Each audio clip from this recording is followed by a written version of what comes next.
Hello viewers. तो आज की क्लास में हम पीरियोडिक फंक्शन से रिलेटेड एक बहुत ही इम्पॉर्टेंट प्रॉब्लम को सॉल्व करेंगे। राइट। तो ये प्रॉब्लम जो है वो हमारी जो इससे पहले की वीडियो थी उसी का कंटिन्यूएशन है। राइट। तो हमने जो पहले वाली वीडियो में डिस्कस किया था उसी को हम इस वीडियो में आगे बढ़ाएंगे। Right.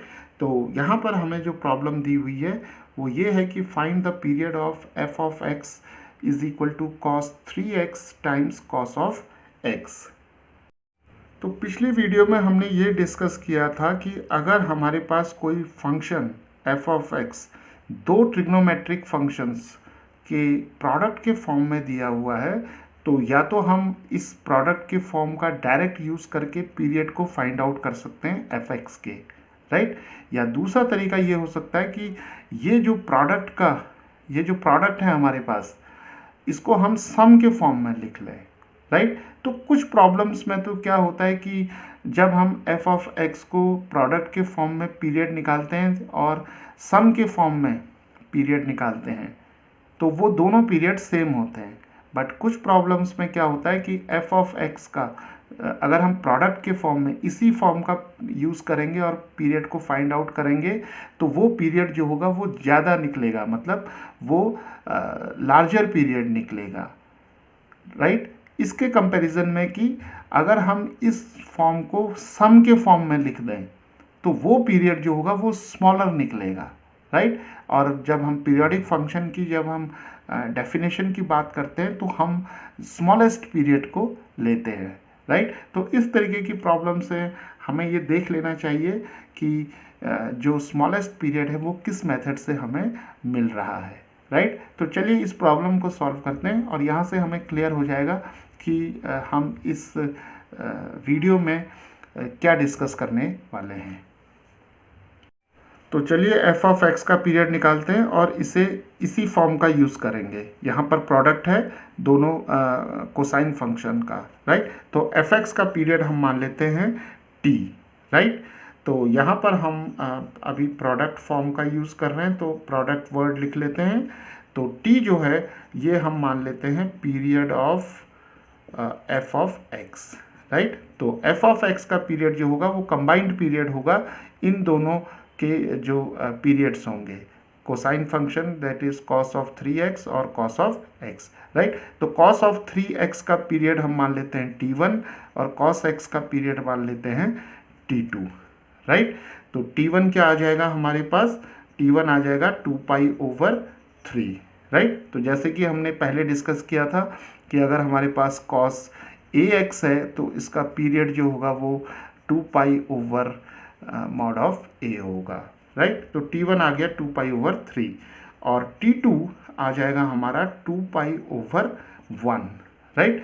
Because see here a is 3 in this case cos 3x है तो cos ax से अगर हम इसे कंपेयर करेंगे तो a की वैल्यू 3 आएगी और cos x को अगर cos ax से कंपेयर करेंगे तो a की वैल्यू 1 आ जाएगी। राइट। तो t2 आ गया 2π/1।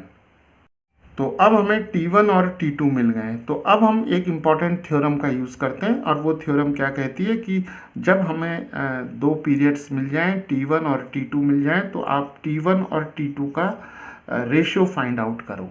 राइट। तो t1 और t2 का रेशियो अगर हम फाइंड आउट करते हैं और हमें मिलता है m/n। राइट। m/n मिलता है तो जो ये फंक्शन होगा f ऑफ x, राइट, जो कि इन दो फंक्शंस का प्रोडक्ट के फॉर्म में है और इन दो फंक्शंस के इंडिविजुअल पीरियड्स t1 और t2 हैं तो f ऑफ x का जो पीरियड t होगा वो या तो nt1 होगा या mt2 होगा। Right. So this is an important theorem in periodic functions. तो इसका हम यूज़ करेंगे। तो यहाँ पर क्या है कि हमारे पास t1/t2 फाइंड आउट करते हैं हम। तो t1/t2 क्या आ जाएगा 2π/3 और यहाँ से आ जाएगा 2π/1। तो 2π और 2π कैंसिल हो गए तो हमें मिल गया 1/3। तो इसके साथ मैं कंपेयर करता हूँ तो m/n आ गया तो इसका मतलब m की वैल्यू 1 आ गई और n की वैल्यू 3 आ गई। राइट। तो f ऑफ x का पीरियड क्या आ जाएगा nt1 आ जाना चाहिए। तो n क्या है 3 है और T1 क्या है, T1 है आपका 2π/3, राइट। तो 3 कैंसिल हो गया, तो यहाँ पर 2π मिल गया हमें। या अगर हम इसका यूज़ करें तो T क्या आना चाहिए, MT2, और M क्या है 1, और T2 क्या है 2π, 2π/1 इज 2π, तो 2π/1 है, तो ये 2π आ गया, तो दोनों सेम है। तो इसका मतलब कि f ऑफ x का पीरियड जो होगा वो 2π होगा। कब होगा, जब हम f ऑफ x को इन दो कोसाइन फंक्शन के प्रोडक्ट के फॉर्म में ही रहने देंगे, राइट। तो चलिए अब हम क्या करते हैं कि इस फॉर्म को चेंज करते हैं और सम के फॉर्म में लेके चलते हैं इसको, राइट। और फिर देखते हैं कि जो f ऑफ x है उसका पीरियड क्या होगा। तो f ऑफ x हमें दिया हुआ है cos 3x cos x, right. और इस फंक्शन को अब हम थोड़ा सा चेंज करके लिख लेते हैं। यहाँ पर हाफ से मल्टीप्लाई करते हैं और यहाँ पर 2 से ऊपर मल्टीप्लाई करते हैं, तो हमें मिल जाएगा 2 cos 3x cos x, right. तो अब ये फॉर्म हमें बहुत ही वेल नोन फॉर्म है ट्रिग्नोमेट्री में, and this form is 2 cos a cos b, right.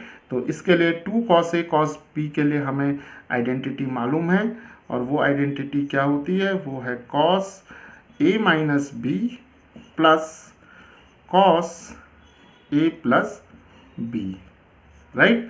तो ये आइडेंटिटी है 2 cos a cos b के लिए। तो a जो होगा यहाँ पर हमारा 3x हो जाएगा, और b जो होगा वो x हो जाएगा, राइट। तो अब हम f ऑफ x को कैसे लिख सकते हैं, हम लिख सकते हैं इसे हाफ, और cos a minus b 3x minus x is 2x plus cos of a plus b 3x plus x क्या हो जाएगा 4x हो जाएगा, राइट। तो now f of x can be written as half cos 2x plus half of cos 4x, right. तो अब हम क्या देख रहे हैं यहाँ कि f ऑफ x जो है वो दो ट्रिग्नोमेट्रिक फंक्शंस के सम के फॉर्म में है, राइट। और यहाँ क्या था कि दो कोसाइन फंक्शन के प्रोडक्ट के फॉर्म में था, राइट। तो अब हम क्या करते हैं कि f ऑफ x की इस फॉर्म को लेकर हम इसका पीरियड फाइंड आउट करते हैं। तो इसका पीरियड मान लेते हैं t1 और इसका पीरियड मान लेते हैं t2, और f ऑफ x का पीरियड मान लेते हैं t, राइट। तो t1 क्या आ जाएगा, देखिए अब वापस हम इसी रिजल्ट का यूज़ करेंगे, तो t1 आ जाएगा 2π/2, राइट, क्योंकि यहाँ a की वैल्यू ये 2 हो जाएगी, राइट, ओके। और t2 क्या आ जाएगा हमारा, देखिए यहाँ a की वैल्यू 4 है, तो ये हो जाएगा 2π/4, राइट। तो हमेशा याद रखेंगे कि जो कॉस फंक्शन होता है और साइन फंक्शन होता है, इसका जो फंडामेंटल पीरियड, जो सबसे स्मॉलेस्ट पीरियड है, वो 2π होता है, राइट। तो यहाँ पर t1 मिल गया 2π/2, t2 मिल गया 2π/4। अब हम इस रूल का यूज़ करते हैं, तो t1/t2 निकाल लेते हैं, राइट। तो t1/t2 हमारा आ जाएगा 2π/2 एंड 2π/4। तो 2π और 2π कैंसिल हो गए, तो ये 4/2 हो गया, तो यहाँ पर आ गया 2, राइट। तो 2 को हम लिख सकते हैं 2/1 which is equal to m/n, right.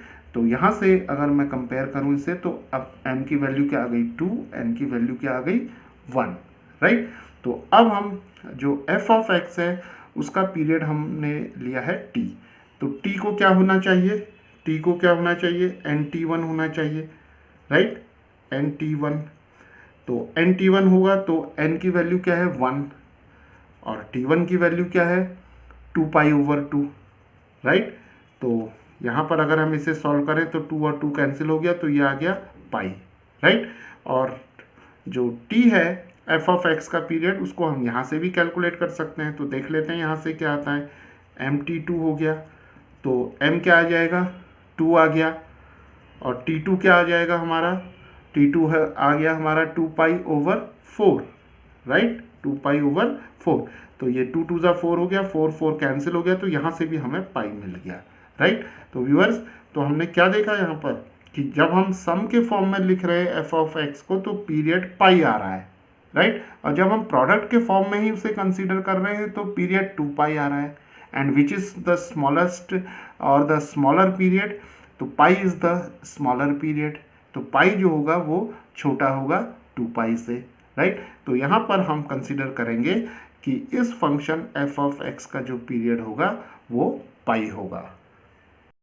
तो इस तरीके से हमने यहाँ पर एक इम्पॉर्टेंट प्रॉब्लम को देखा, और यहाँ से हमें बहुत सारे कॉन्सेप्ट्स मिलेंगे, राइट। तो जब हम प्रोडक्ट के फॉर्म में लिखेंगे तो फंक्शन का जो पीरियड है वो कुछ और आ रहा है, और जब हम इसे सम के फॉर्म में लिखेंगे तो पीरियड जो होगा वो कुछ और आ रहा है, राइट। लेकिन जब प्रोडक्ट के फॉर्म में लेते हैं तो पीरियड जो होता है वो लार्जर होता है, और जब सम के फॉर्म में लिख रहे हैं तो पीरियड जो होता है वो स्मॉलर हो जाता है, राइट। तो इस तरीके से हम जो पीरियोडिक फंक्शन से रिलेटेड प्रॉब्लम्स हैं उनको सॉल्व कर सकते हैं।